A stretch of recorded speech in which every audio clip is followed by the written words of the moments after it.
Hello and welcome. Our topic for today is Know Thyself, factors that impact how we deal with change. So, what are the internal factors that influence the decisions we make? What are the various attributes that make up who we are and impact whether we accept or reject situations or circumstances we face in our lives? My name is Dr. Keera Godfrey, and I am a change management strategist. I am fascinated with how humans deal with change in the workplace. I am also the CEO and founder of Naris Communications. So essentially, I'm in the business of helping my clients improve productivity and performance by creating the environment in the workplace that leads to project success and lasting change.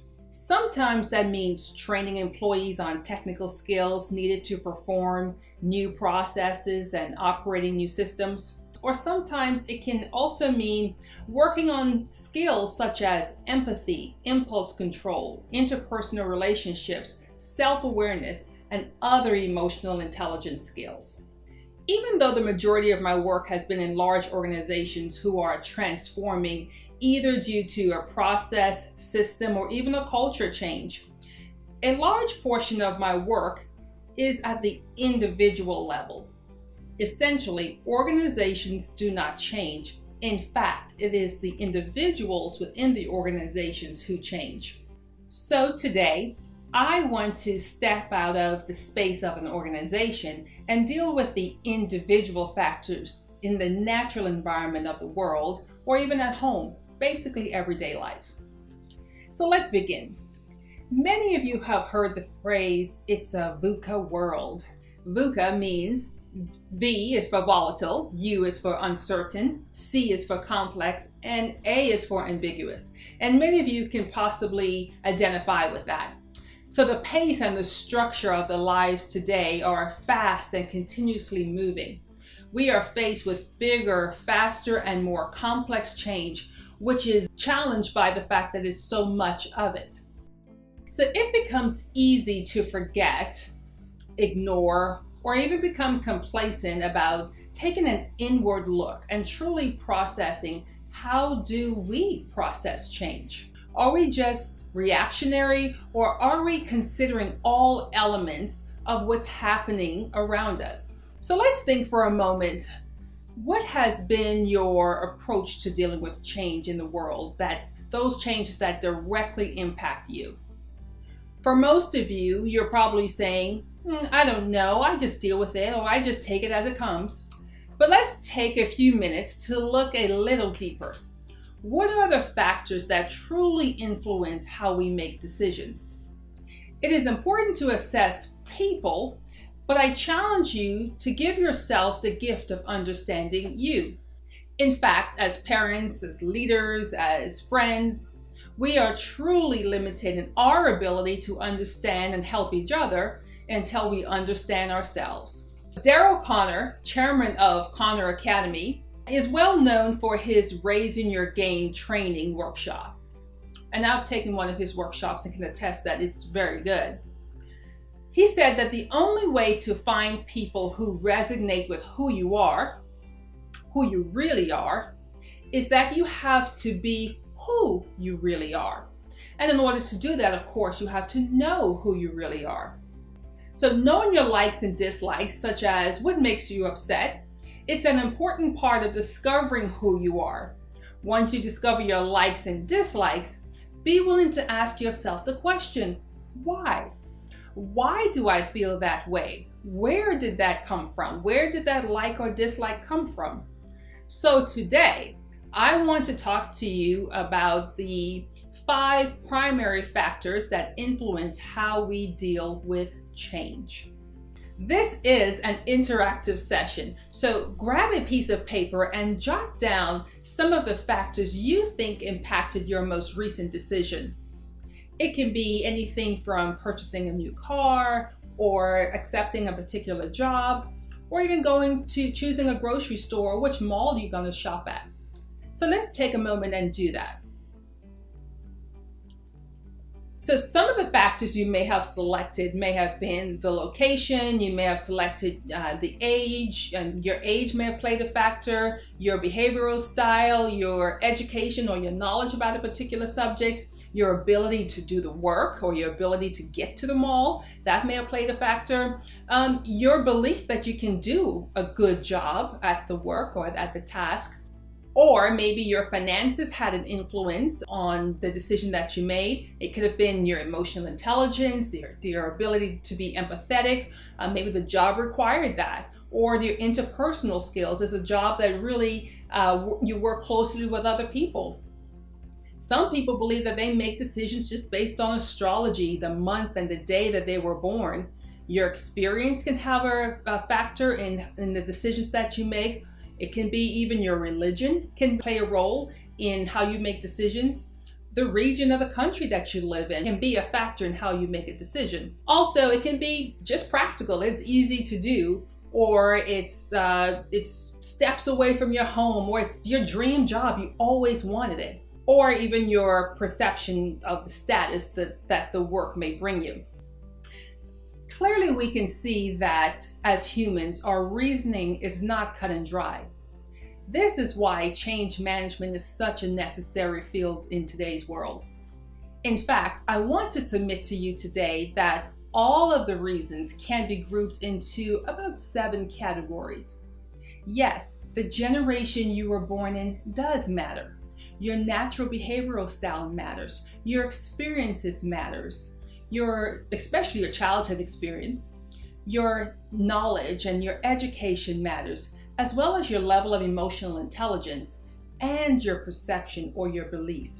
They all matter. So these are the 7 factors that I believe make up you and the decisions that you make. Think of this process of self-discovery like opening or peeling an onion. All the layers reveal something about you. So let's start first by going a little bit deeper and let's talk about behavioral style. So I am a certified facilitator of the DISC behavioral style along with the motivators. So sometimes the way we make decisions depend on our behavioral style. For example, people with a dominant or dominance as their behavioral style typically like change. They like to be the leader of change. They like the change to be their idea. People with the influence as their primary behavioral style tend to embrace change with optimism. Those who are more conscientious or have a conscientious behavioral style tend to resist change until they receive clear information about why, what, how, and also the benefits of that change. Finally, people with steadiness as their primary behavioral style are highly likely to embrace change and will like it to be a collaborative process. So now let's talk about generations. The generation in which you were born impacts how we deal with change. Generational cohorts are groups of people who are born about the same time or during the same time period and who have similar characteristics and behaviors. There are no exact dates or groups of dates for these generations. It really depends on your source. So my source today is from Dr. Melissa Furman. She's a colleague of mine, and she is the CEO of Career Potential. Her work involves researching how companies can manage in a multi-generational workforce. So let's start with the veterans. The veterans are those who were born prior to 1945, and they are characterized by a strong work ethic. They are highly resilient, they are traditional, and they respond to change by respecting hierarchy. So for them, it matters who is initiating the change. So now let's talk about baby boomers. This group was born between 1945 and about 1964. This generation typically likes to build consensus as they push forward with change. However, this group also tend to be early adopters of technology. So if it's a technological change, as long as there is consensus, this group typically may move along with the idea. So now let's talk about Generation X. These are those who are born between about 1965 and 1980. This generation tend to be workaholics, and they crave work-life balance, but typically don't know how to achieve it. They seek career success, which governs really how they may deal with change. They are independent and adaptive, but can also be distrusting. So now let's move on to Generation Y, or the Millennials. These are those who were born between 1981 and 2000. This generation tend to be innovative, highly efficient, and demand transparency, and they also demand a seat at the table. They tend to lack interpersonal skills and adopt to change on the basis of promotion or perception of immediate reward. And finally, let's talk about Generation Z. These are those who are born between 2000 and present. They tend to be resilient and independent. They aspire for security and stability and tend to be financially savvy, conscientious, and mindful. There is not a lot of data on this group because this group is not fully in the workforce. However, we can hypothesize that this group will demand their voice to be heard when it comes to change. So now let's talk about emotional intelligence.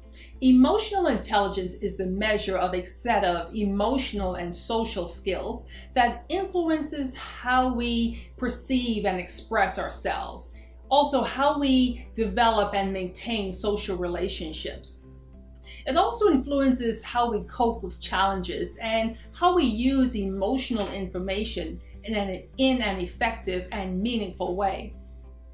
Using the emotional quotient inventory, which is the first psychometrically valid and reliable assessment of emotional intelligence, we can assess our emotional intelligence by quantifying our emotional skills across 5 factors within 5 distinct categories. The 5 categories are self-perception, self-expression, interpersonal, decision-making, and stress management. The results obtained from this inventory can provide valuable insight regarding our ability to be successful in dealing with environmental demands and pressures. In fact, studies have shown that your emotional intelligence or your emotional quotient has a greater propensity to predict success than the IQ score. All right, let's move on to perception. You may have heard the phrase, your perception is your reality, and that is very much true. How you perceive or think something to be, that is what it is for you. Notice I said for you.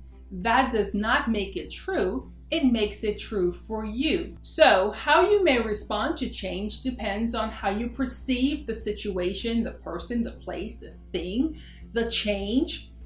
Whatever it is that confronts you, how you perceive the change will determine how you respond.